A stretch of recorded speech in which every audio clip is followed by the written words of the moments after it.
Hola, muy buenas noches. Me da un gusto saludarlos por este medio. Asesor, compañeros, compañeras. Mi nombre es Eduardo González Vigueras. Tengo 57 años y vivo en el Estado de México. Mi número de matrícula es la 22031416 y actualmente cursando la licenciatura de Derecho. Estamos en el módulo de juicio de amparo y el reto 2 es la jurisprudencia. El nombre de mi asesora es Sofía Pérez Puente Sacramento. La fecha de emisión de este video es el 8 de septiembre del 2024 y este escrito también. Este reto plantea tres casos de jurisprudencia que se deben analizar en sus diferentes elementos y componentes, épocas y otras particularidades que vimos en el curso.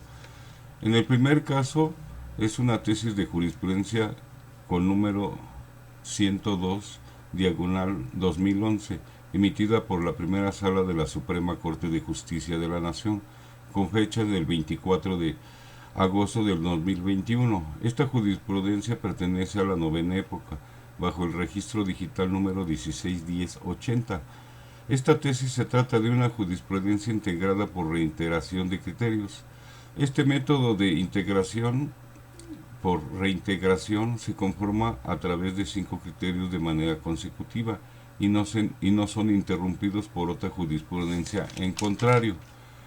Los criterios que se dieron origen de esta jurisprudencia son las jurisprudencias 10 diagonal 2007 con fecha de 11 de julio de 2007, también la jurisprudencia 78 diagonal 2010 emitida con fecha del 29 de septiembre del 2010 y la jurisprudencia 120 diagonal 2010 con fecha de emisión del 27 de octubre del 2010 y la jurisprudencia 168 diagonal 2010 emitida con fecha del 19 de enero del 2011 y la jurisprudencia 13 diagonal 2011 con fecha 9 de marzo del 2011.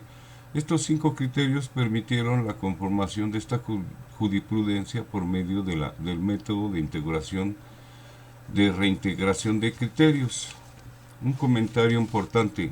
Debido a la nueva reforma de la ley de amparo que entró en vigor el 7 de junio, del artículo 216 de la ley de amparo reglamentaria, de los artículos 103 y 107 de la ley de amparo decía que la jurisprudencia por reintegración es aquella que establece por la Suprema Corte de Justicia de la Nación, funcionando en pleno o en salas o por los tribunales colegiados o en salas de los tribunales. Entonces la redacción incluía a la Suprema Corte de Justicia de la Nación. Posteriormente a la nueva reforma de fecha 7 de junio del 2021 de la nueva ley de amparo, cambia la redacción y ahora la jurisprudencia por reintegración de criterios se establece únicamente por los tribunales colegiados de circuito. Ya no comprende a la Suprema Corte de Justicia funcionando en el Pleno o en salas. De acuerdo con el artículo 224 de la Ley de Amparo, la jurisprudencia por reiteración de criterios es la que se establece por los tribunales colegiados de circuito cuando de forma unánime sustentan un criterio o una tesis en 5 sentencias y estas no son interrumpidas por otra en contrario. El punto número 2 se trata de la jurisprudencia 93 diagonal 2013. Esta jurisprudencia fue emitida por la primera sala de la Suprema Corte de Justicia de la Nación y refiere a la materia penal en su formación de imputación y la procedencia de juicio de amparo indirecto. Que había una perturbación directa a la libertad deambulatoria del investigado. Posteriormente surge otra por la misma sala de la Suprema Corte de Justicia y es sustituida por la interpretación armónica y sistemática de los códigos adjetivos en materia penal de los estados de Chihuahua y Durango. Todo esto dispuesto por el artículo 141 del Código Nacional de Procedimientos Penales. En sus fracciones primera, segunda del análisis, se desprende que la sola citación que se hace al juez al investigado para la audiencia que se presenta para la formulación de imputación por sí sola no afecta la libertad personal, puesto que es un medio que utiliza el juez para la comparecencia del investigado y en realidad no existe una imputación en su contra y puede darse o sí podría darse por medios de fuerza, pero si no se presenta voluntariamente, esto también podría ser un acto de futuro incierto, es decir, dependiendo de la voluntad del investigado citado si decide de acudir.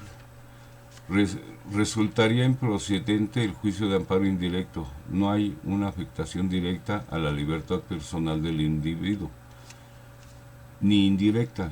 En el punto número 3 de los casos número 1, 2 y 3 que se presentan en este reto, la tesis de la primera sala de la Suprema Corte de Justicia de la Nación identifica como 102 diagonal 2011 que fue emitida en la novena época, recordando que la novena época, el periodo que va del 4 de febrero de 1995 hasta el 3 de octubre del 2011. Esta jurisprudencia fue emitida en la novena época. La jurisprudencia 78 diagonal 2018 de la primera sala de la Suprema Corte de Justicia fue emitida en la décima época. Esta décima época comprende del 4 de octubre del 2011 hasta el 30 de abril del 2021. Por ende, se comprende que es de la décima época. La jurisprudencia 145 diagonal 2000 emitida por el Pleno de la Suprema Corte de Justicia, esta fue emitida en la novena época, comprendido en fecha del 4 de febrero de 1995 y el 3 de octubre del 2011. El punto número 4, el caso que nos presenta la jurisprudencia número 3 del caso 3 relativa a la jurisprudencia 145-2000, por el cual fue emitida por el Tribunal Pleno de la Suprema Corte de Justicia en relación a la garantía de irretrohabilidad de la ley, la cual no es violada por la aplicación de la ley. La jurisprudencia, esta es una contradicción de criterios que anteriormente se denominaba en la ley de amparo como contradicción de tesis, pero es el mismo método de integración. Esta jurisprudencia es aplicable y obligatoria para las salas de la Suprema Corte de Justicia, a los tribunales de colegiados de circuito, tribunales unitarios de circuito y a los juzgados de distrito y a todas las autoridades jurisdiccionales de la Federación y a las entidades federativas, esto conforme a la ley de amparo, solo que hay que recordar que la reforma del 7 de julio del 2021 se determinó que el pleno de los tribunales colegiados pasarán a ser plenos regionales y que los tribunales unitarios de circuito se convertirán en tribunales colegiados de apelación. Esto con fundamento en el artículo 217, párrafo segundo de la ley de amparo vigente. Finalmente, en el caso número 1, este reto habla de la jurisprudencia 102 diagonal 2011 de la primera sala de la Suprema Corte de Justicia de la Nación. Debemos recordar que el artículo 223 de la ley de amparo vigente requiere de una mayoría de 4 votos para conceder el carácter de obligatorio a las determinaciones y razonamientos emitidos por las sentencias de las salas de la Suprema Corte de Justicia de la Nación. Esta tesis se encuentra en el registro digital 161080. Es emitida con fecha del 24 de agosto del 2021 y se trata de una jurisprudencia por reiteración de criterios. Esta jurisprudencia se encuentra relacionada con la facultad de atracción con la que cuenta la Suprema Corte de Justicia de la Nación. Si revisamos la ejecutoria relativa de esta jurisprudencia en el registro 23093, nos damos cuenta que la primera sala de la Suprema Corte de Justicia ejerce la facultad de atracción y resuelve en torno al recurso planteado por unanimidad de 4 votos de los siguientes ministros: Sergio Valls Hernández, Juan N. Silva Mesa, Olga Sánchez Cordero, que fue la ponente, y José de Jesús Gudiño Pelaño, en su carácter de presidente. Para la conclusión hay que resaltar la definición y la importancia de las jurisprudencias. La jurisprudencia es entendida en su sentido general como los razonamientos, resoluciones, determinaciones hechas por la Suprema Corte de Justicia de la Nación y por los tribunales colegiados de circuito, como resultado del análisis de interpretación de una ley, señalando el alcance y el sentido que debe darse a las normas jurídicas cuando el texto normativo no lo hace. Lo hace, pero lo hace en forma muy ambigua, complementando por su contenido y fijación en su carácter obligatorio.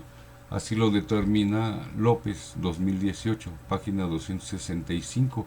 Estas interpretaciones pueden integrarse por 3 métodos, que es la primera de reintegración, la segunda contradicción de criterios y la tercera de los precedentes obligatorios. Esto con la nueva reforma del 7 de julio del 2021 de la ley reglamentaria de los artículos 103 y 107 de la ley de amparo. La importancia de la jurisprudencia es tal que forma parte de este cúmulo de criterios que resuelven actualmente controversias en las sedes judiciales. Es un conjunto de las normas jurídicas, es hacer determinaciones e invitar a las autoridades su mejor revisión.